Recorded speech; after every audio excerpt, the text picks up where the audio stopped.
मंदिराची आई कुटुंबांच्या जबाबदाऱ्यांमध्ये हरवून गेली होती. तिने स्वतःकडे कधीच लक्ष दिले नाही. पण मंदिराला तिने खूप लाडात वाढवलं होतं. मंदिराला तिने चांगले संस्कार दिले होते. बालपण हे एखाद्या रामायण कथेपेक्षा कमी नसते.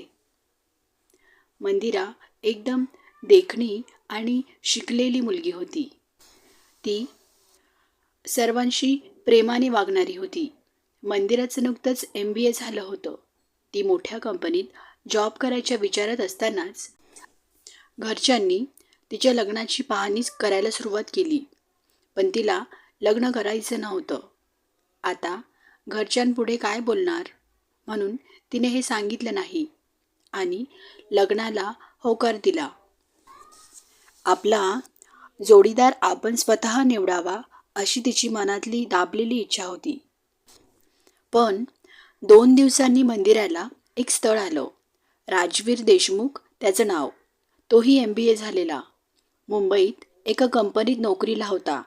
तसा गर्भश्रीमंत होता. वाडवडिलांची जमीन, गावात कितीतरी हेक्टर जमीन, मोठा बंगला होता. प्रशांत देशमुख, राजवीरचे वडील, थोड्या जुन्या विचारांचे होते. गावाची पाटीलकी करत असत आणि तसं गावात त्यांची खूप इज्जत होती. लोक त्यांना खूप मानायचे. देशमुखांचा मुलगा म्हटल्यावर कोण नकार देणार म्हणून माझ्या वडिलांनी लगेच पाहणीचा कार्यक्रम ठेवला. राज पण सुट्या काढून आला होता. पाहण्याचा तो दिवस. पाहुणे आले, आगत स्वागत झालं, कांदा पोहे झाले. गुलाबी साडी घालून डोक्यावर पदर घेत मी पुढे आली. पहिले त्यांची विचारपूस झाली. मी उत्तम प्रकारे प्रश्नांची उत्तरं दिली आणि प्रशांतराव म्हणाले, तुम्हालाही काही प्रश्न विचारायचे असतील तर विचारा. त्यावर वडिलांनी राजला काही प्रश्न विचारले. त्यांनी उत्तरं देत होकार दिला. मंदिराला देशमुखांचा मुलगा आवडला नव्हता. पण न आवडण्यासारखं त्याच्यात काहीच नव्हतं. घरच्यांनी म्हणून लगेच साखरपुड्याची तारीख बघितली. दोघांचा साखरपुडा उरकला आणि 1 महिन्यात लग्नाची तारीख पण ठरवली. लग्न जवळ येत होतं तसं तिला वेगळंच वाटत होतं. पण सांगणार कुणाला हे अजून तिला शिकायचं आहे. या लग्नाच्या जबाबदारीत, चालीरीतींच्या बंधनात अजून नाही अडकायचं. पण हिंमत होत नव्हती सांगायची कुणालाच. त्यांना माझी खूप काळजी होती. आमच्यानंतर तुझं काय होणार? मुलगी स्वतःच्या हक्काच्या घरी जाऊन सुखी संसार करून राहा हीच त्यांची इच्छा होती. म्हणजे आम्ही वर सुखाने जाऊ. शेवटी तो दिवस आला.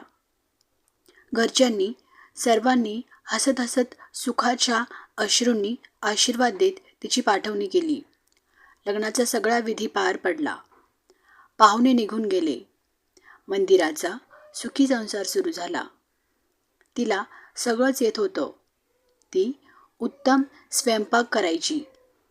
ती खुश होती. तिला इतकं चांगलं सासर मिळालं होतं. राज तो पण स्वभावाने खूप चांगला होता. आजच्या पिढीच्या विचारांना मानणारा होता. पण त्याच्या वडिलांसमोर त्याचं काहीच चालत नव्हतं. घरात ते म्हणतील, राजवीरचे वडील जे म्हणतील तीच पूर्व दिशा होती. हे म्हणजे आईसुद्धा त्यांच्यासमोर काहीच बोलू शकत नव्हती. पण ती मंदिराचा खूप लाड करायची. शेवटी एकुलती एक सून होती. काही दिवस गेले, असेच आनंदात निघून गेले. पण खरं वादळ तर मंदिराच्या आयुष्यात आता येणार होतं. त्याचा तिला जराही पत्ता नव्हता. राजच्या सुट्ट्या संपत चालल्या होत्या. तर आता मुंबईला जायचं होतं. आता आपणही राजसोबत मुंबईला जावं, तिथंच राहावं, जमलं तर जॉब करावा असं तिच्या मनात चालू होतं. हे तिनं राजकडे सांगितलं. तो म्हणाला, अगं वेडाबाई, यात काय विचारायचं? आता मी जिथे जिथे तू तिथं. चल आपली बॅग भरायला घे, उद्या आपल्याला निघावं लागेल, असं बोलून तो बाबांकडे म्हणजेच वडिलांना विचारायला गेला की तो मंदिराला पण आपल्यासोबत घेऊन जाणार म्हणून. पण पुढे ज्याची भीती होती तेच झालं. विचारून तो परत आला.